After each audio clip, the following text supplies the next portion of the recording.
ఏమ్మే ఏం మాట్లాడుతున్నావు నువ్వు? చంద్రబాబు నాయుడు గారు లోకేష్ గారు పిల్లికి కూడా బిచ్చం పెట్టరా? నువ్వు చూస్తా ఉండవు ఏంది మే రోజు వాళ్ళ ఇంటికి పోయా పిల్లికి ఎలక్కి బిచ్చం పెడతానరా లేదా అనేసా? ఏం మాట్లాడుతున్నావుమే మీడియా ముందుకు వచ్చా? నువ్వు అప్పుడెప్పుడో జగన్మోహన్ రెడ్డి దగ్గర ఎలక్షన్లకు ముందు కొన్ని కోట్లు దుడ్లు తీసుకుని లేదా నువ్వు? అప్పుడు ఏదో మీడియా ముందుకు వచ్చి పిల్లి ఎలక ఏదో పిట్ట కథ చెప్పి నువ్వు చూడు. సో ఆ పిట్ట కథ వల్ల జగన్మోహన్ రెడ్డి గారు ఓడిపోయా. ఆ తర్వాత డబ్బులేమో అనవసరంగా నీకు ఇచ్చి వేస్ట్ అయిపోయా. అప్పుడు దానికి లాభం లేకపోయేసరికి మళ్ళీ నీకు ఒక మొటిక్కాయి, ఒక జల్లకాయి, ఒక గిల్లికాయ అయ్యేసరికి మళ్ళీ మీడియా ముందుకు వచ్చినాడు.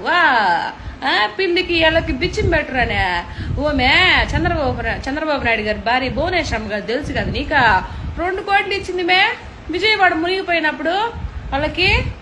మీ జగన్మోహన్ రెడ్డి ఏమి ఇచ్చింది మే చెప్పు? ఏమి ఇచ్చిండు? వాటర్ బాటిల్ ఇచ్చిందనే తెలుసుకొని మాట్లాడుమే. ఊరికే ప్యాకేజీలు ఇచ్చింది కదా అని ఏదంటే అది పెట్టి మాట్లాడితే ఎట్లా? ఈ వీడియో చూసే వాళ్ళకి నీకేం ప్యాకేజీలు ఇచ్చిందని నువ్వు మాట్లాడుతున్నావమ్మా అనేసి అంటారేమో. నాకు ఇప్పటి వరకు చంద్రబాబు నాయుడు దగ్గర కూడా ఉండి చూడలేదు నాయన.